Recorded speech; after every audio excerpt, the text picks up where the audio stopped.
இருக்கேன். எனக்கு சில பிரச்சனைகள்லாம் இருந்தது. ஹாஸ்பிட்டலுக்கு நான் போயிட்டு இருந்தேன். எங்கள் சித்தியும் தங்கச்சியும் சர்ச்சுக்கு வா, உனக்கு சமாதானம் கிடைக்கும் அப்படின்னு பல முறை சொல்லியிருக்காங்க. என்னாலலாம் அப்போ வர முடியல. ஆனால் அப்போ நான் ஆரோக்கியமாக தான் இருந்தேன். என்னால் அப்போல்லாம் வர முடியல. கடந்த வருஷம் நான் ஹாஸ்பிட்டலில் கொஞ்சம் யூரின் ப்ராப்ளம் இருந்ததுனால நான் டியூபோடு தான் இருந்தேன். நான் பல நாள் இங்கே சர்ச்சுக்கு வந்தேன். நான் டியூபோடு தான் வந்திருக்கேன். அது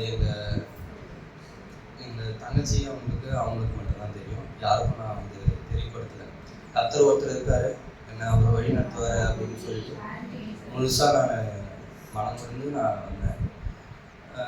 என்கிட்ட நிறைய சாட்சி இருக்கு, ஆனால் சொல்லி போனால். ஆனால் இப்போ வெளிப்படுத்தினது கடந்த மாதத்துலேருந்து நான் ஒரு 10 நாள் கிட்டே நான் ஹாஸ்பிட்டல் செக்அப் போயிட்டு இருந்தேன்.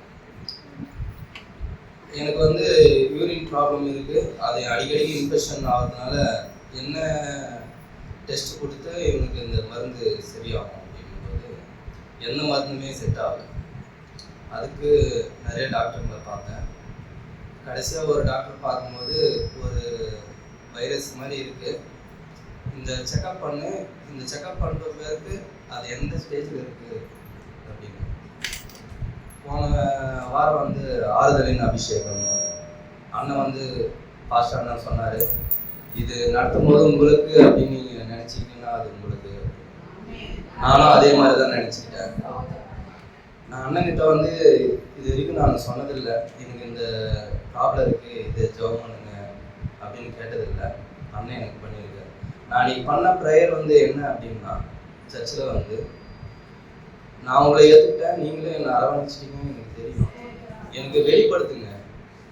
அந்த வெளிப்படுத்துறது எப்படி அப்படின்னா, அண்ணன் நடத்திக்கிட்டே இருக்கும்போது ஒன்று என் பேர் சொல்லி ஜெபம் பண்ணணும், இல்லை என் தலை மேலே கை வச்சு ஜெபம் பண்ணணும். அதே மாதிரி அண்ணன் சுனிலோட சுகத்துக்காகவும் விடுதலைக்காகவும் சொன்னார். எனக்கு அப்பயே பாதி நம்பிக்கை இருந்தது. அதுக்கப்புறம் நான் டாக்டர் போனேன். மறுநாளே திங்கக்கிழமை டாக்டருக்கு போனேன். அவர் பார்த்துட்டு ஏதோ சொல்லுவார் அப்படின்னு நினச்சேன். எது இல்லைப்பா, ரிப்போர்ட் எல்லாமே பாசிட்டிவ் வந்திருக்கு.